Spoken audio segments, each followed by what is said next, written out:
Welcome to the Sunshine Parenting Podcast. My name is Audrey Monkey, and I am your host. For more than 3 decades, I've been a summer camp director, and I've had the privilege of working with thousands of children, teenagers, young adult counselors, and parents. I really enjoy sharing stories, tips, and ideas to help others who care about young people raise a generation of kind, self-reliant, optimistic kids who become thriving adults. If you're interested in summer camp, parenting, or happiness, you've come to the right place. In episode 49, I'm talking with Michelle Kinder, who is the executive director of the Momentous Institute in Dallas, Texas. The Momentous Institute focuses on building and repairing social and emotional health of children. Their goal is to develop kids who become self-regulated, good communicators, problem solvers, empathetic, grateful, gritty, and optimistic.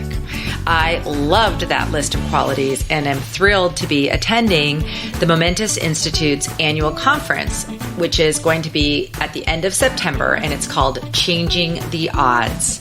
I'll post links to the Momentous Institute, information about Michelle, and the Changing the Odds conference in the show notes for this episode of the podcast. I hope you enjoy hearing from Michelle. Well, hi, Michelle. Thank you so much for being on the podcast today. I'm so glad to be. So can you just start by introducing yourself and telling listeners where you're from and what you do? You bet. Michelle Kinder, and I serve as the executive director of Momentous Institute, which is a nonprofit in Dallas, Texas, devoted to children and social emotional health. And I actually learned about the Momentous Institute and your upcoming conference from a couple of your, I think, returning speakers, Christine Carter and Tina Payne Bryson, who are both. Yes, and I've become friends with both of them just in this whole area of both of them have worked with camps. And Christine has actually spoken at my camp and done our staff training for several years, like 8 years. Oh, I love it. And Tina Payne Bryson is also very active in the camp community, and she does a lot of camp conferences. So she's been really active in this space too. So that's how I met both of them. And then I saw Tina posted about coming to speak at Momentous Institute at your Changing the Odds conference. So I signed up. So I'm coming to my first one. I know. When I got your email saying that you were coming, I did a little happy dance. Okay, good. So why don't we just start? Can you just talk a little bit about the conference? Because I guess it's still space available and it's open to parents and pretty much anyone who works with youth, right? Absolutely. It's very much designed to be kind of 30 or 50,000 foot level kind of information. So if you work with children or care about children, the content is relevant. And our theme this year is belonging. And it's September 27th and 28th here in Dallas. And we really set it up so that it's 2 full days of keynotes. There's no breakout sessions. We want people to be able to come and have an experience where they would hear from 8 or 9 people that they would potentially have to go to 8 or 9 conferences to have access to. Oh, that is just amazing. And I looked at your lineup. Why don't you tell everybody about the people that you have coming this year? Because I'm honestly so excited about every single one of your speakers.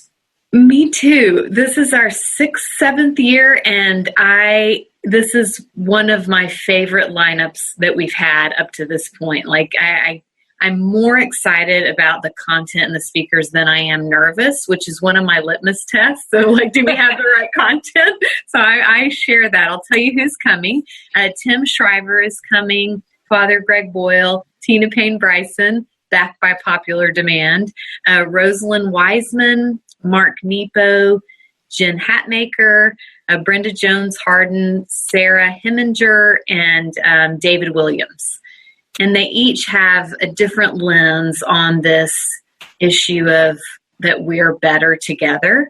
But that's really the anchor is how do we sort of have this collective experience, 1,500, 1,600 people coming together to learn the latest research, the latest thinking that will both fill us with hope and optimism and also shake us up about what we think we know. Oh, well, this is just so exciting. So your focus at Momentous Institute is on social and emotional health. Is that correct? Is that a good description? That is what you're focusing on. And so talk about a little bit about the work you do, the research, the book reviews, all the different things that you're doing to just kind of get more education out there about how we can help our children with their social and emotional well-being.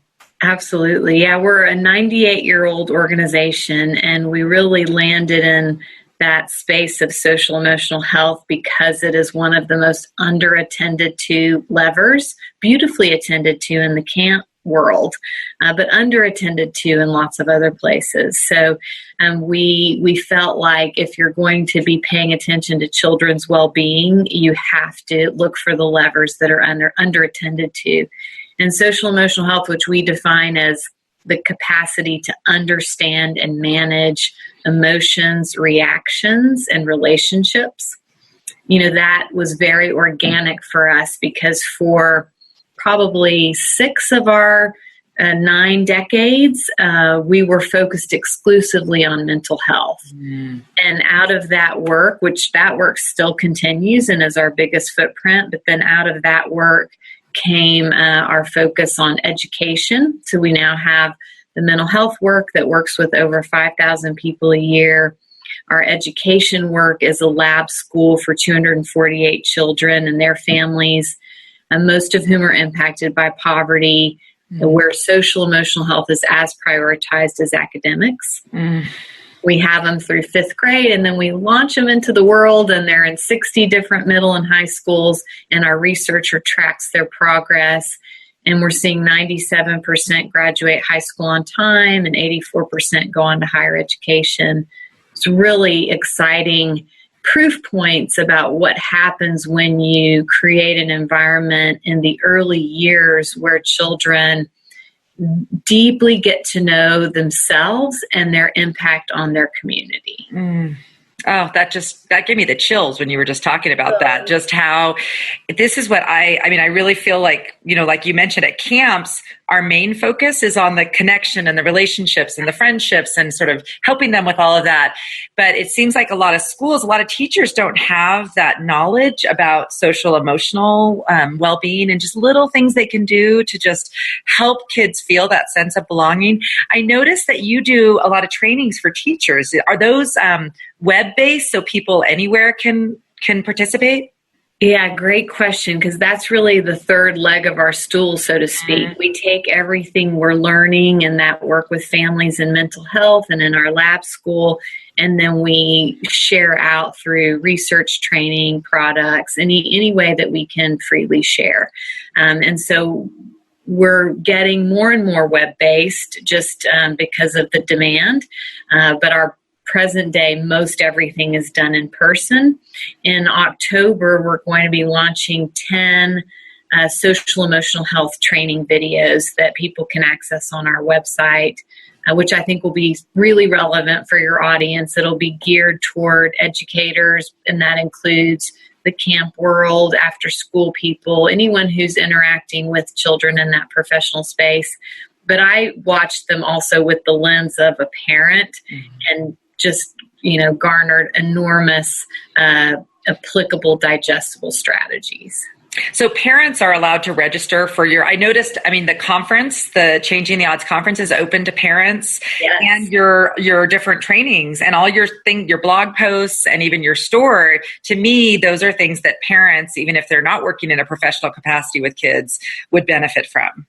No question. The materials that we put out really are meant to shift every single adult on the planet into a headspace where they can really see and feel and understand children and give them the experience that they are seen and felt and understood and capable and cherished. And all of that is sort of a 2-part process. It's what is your mindset? Like, how are you seeing the child, and how might you be triggered by that child, and what of your stuff might be getting in the way? And then if you are in a perfectly positive mindset, then the other side of the equation is, do you know what to do so that your intent gets expressed in impact? So we come at it both ways. Like, how do we support the shifts in mindset? And then how do we fill your pockets with strategies once you're in that headspace that allows for the deepest and most meaningful connection? Oh, that is just amazing and so important, because it's funny. I always talk about how some of the training, simple things we teach camp counselors who are, 19, 20, 21 years old, they learn these very simple, just kind of positive communication strategies with kids that they come back later and tell us help them a lot with their parenting. And there are these things that most parents don't really have the opportunity to learn unless they're in education or early childhood education, or they're in some kind of psychology field. So it's really great that you're providing this information that is so vital to a generation that I think is, to me, this is a very challenging time to be a parent with some of the things going on. And so I just love that you're providing this. It's for free. When you go to the blog on your website, you have every single topic. There's, kindness and trauma and just general parenting things, so many different things that parents can just go there and read about anything that they're interested in and learn so much. Yes, and we would love to hear what's not on there that there's a need for. Our team is amazing at generating really solid content that's based in research. And so if there's a topic that's missing that your listeners want to hear from us on, we would want to know that. Okay, well, I will definitely keep that in mind and see what maybe they'll put comments on the show notes so we can see that. So I guess one of the things that I just want to ask you about is, what are you seeing as kind of the biggest challenges right now for our children's social and emotional health? Where is your research leading you? What are the things that are kind of at the top of your list of where you want to get information out to parents right now and to educators? Yes. I think I would zero in on maybe 3 things. The first one is, for lots of different reasons, some not obvious, the absence of safe relationships. And the experience for children of that mutual regulation, which then allows them to develop the capacity to self-regulate. And it's not always where you would think. I think a lot of families might hear that and go, well, that might be a problem in high poverty, high stress, high whatever. But actually, children who are being raised in affluent homes are feeling a little rudderless too, because of really busy parents, or maybe not as much intergenerational contact. So I think the first one would be, how do we get as many safe relationships in the lives of our children as possible, is sort of the bedrock. The second thing that we know that pulls children into tolerable stress and out of toxic stress is that capacity to regulate their own nervous system. So teaching kids just a little bit about their brain, and we teach kids as young as 3 that their amygdala is in charge of their emotions, that their prefrontal cortex helps them make good decisions, and that their hippocampus helps them remember. And so if they're having a really strong feeling, rather than the narrative being that they're bad or defiant or angry or anything that lives in them, the narrative becomes something we hold together, which is, your amygdala is in charge right now. And I remember last week when the amygdala was in charge, we walked together and that helped your prefrontal cortex get back in charge, or whatever it is. So teaching kids about their brain, and then teaching them strategies to get the amygdala back in check, be it movement, be it breathing, be it focusing their attention, be it being in the space with an adult who is regulated, because our nervous systems are contagious.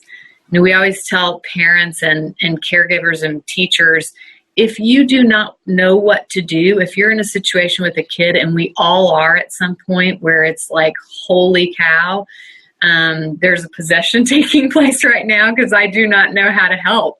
The start with just regulating your own nervous system. Just get your own self in check, and that will create a different, almost energetic field for the child to then do the same for themselves.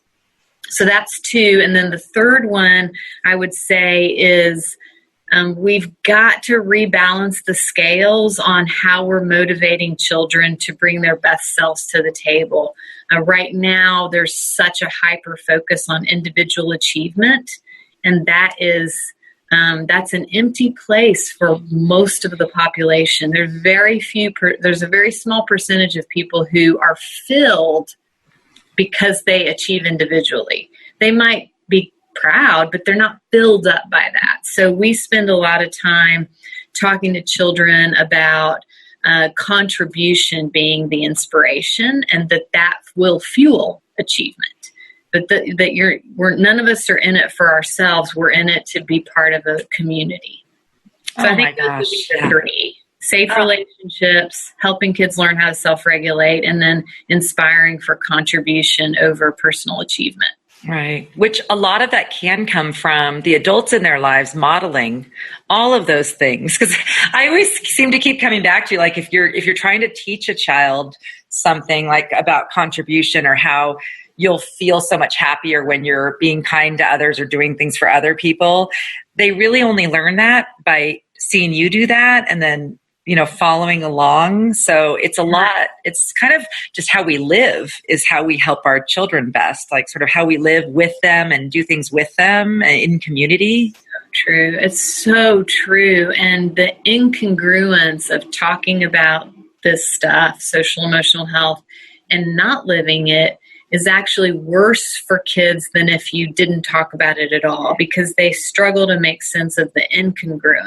So if you can only do one thing, to your point, model it. Mm-hmm. If you can do both, model it and then teach it. If you can't do either, then that's better than doing the teaching and living really differently, because it's confusing to their nervous systems and it's confusing to their brains. Yeah. I'm finding just one of the things, so a lot of times the kids just love being at camp, and the older kids are really good about articulating why it is they feel so, feel better, kind of and happier at camp.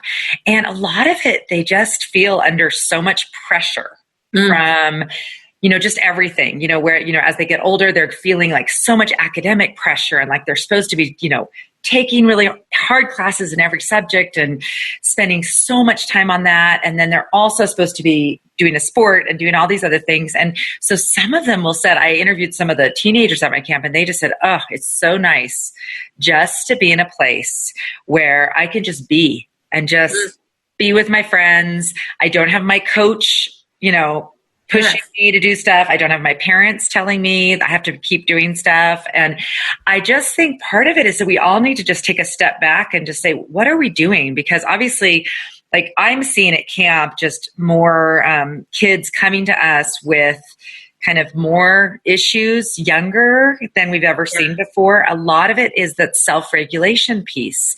They don't know what to do with hard emotions, or when they get tired, which happens, when you're living with a bunch of people and at camp, about a week in, you're feeling kind of tired.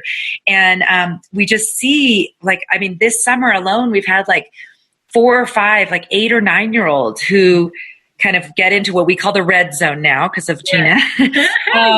And we're, and our counselors have been trained about, you need to be, before you can talk to a child, you need to help them just restore their equilibrium, just get back into that green zone. But there have been a few kids who just get so spiraled.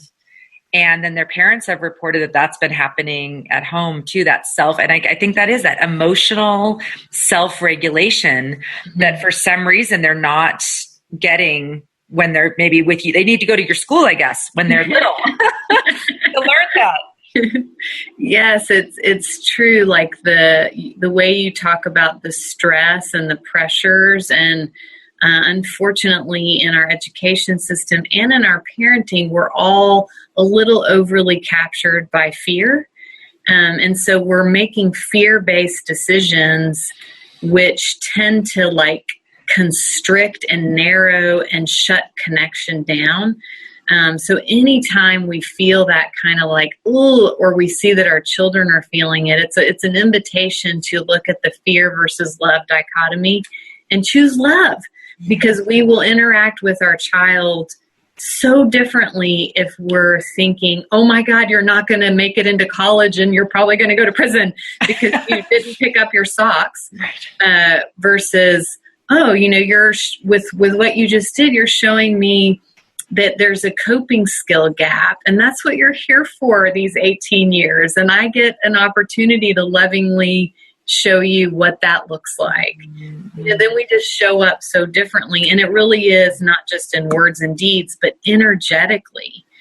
We show up differently when we are guided by love instead of fear. And I love that model. I think Tina, in a talk that she gave to the camp directors last year, she said, make a list of the behaviors you don't want, and then just turn it into your list of skills your child still needs to learn, and just shifting your mindset that it's just something that some kids naturally have a better ability at some things. Like we talk about that with friendship skills too. I've been teaching the kids at camp, just, you know what? We all have different things that are our strengths when we're with friends. And then we have these other things that are areas that we can work on while we're at camp. And, so it might be that if you're already really good at introducing yourself, but you need to work a little bit more on asking more questions to get to know other kids. And so it's nothing to, as a parent or as anyone else, to make them feel bad about, like it's something wrong with them. It's just a skill that they still need to learn. Yeah. And that's how but I think with our own kids, and I don't know if you feel this way too, but with other people's children, I feel like it's a lot easier to be just to say, I can see that you're still working on, not interrupting other people. But with your own kids sitting at the dinner table, oh my gosh, I was just thinking that same thing for myself. Same example. Yes, I think we just need to, like you said, just lead with love with our own kids and just view them. They are these amazing human beings who have their strengths. They have their areas that they need to work on. And we're just kind of on this journey with them and helping them along. And when we get all upset about something that is for them just a skill they don't have yet, that just doesn't get either of us anywhere. I love that you say that, because to me, the hook for myself as a mom compared to myself as someone who loves and cares for kids in lots of other areas of my life, when I see something that's not ideal in my own child, I go so quickly to, have I messed this up? And then that drives a panicky, fear-based, usually hideous parental reaction. Right. Like I'm just waiting, not really, but kind of, for Child Protective Services to come knocking. It's embarrassing but if I can pull up and catch myself, it's always me thinking, oh my God, not only are you not ready for the world, but you're not ready for the world because I messed up.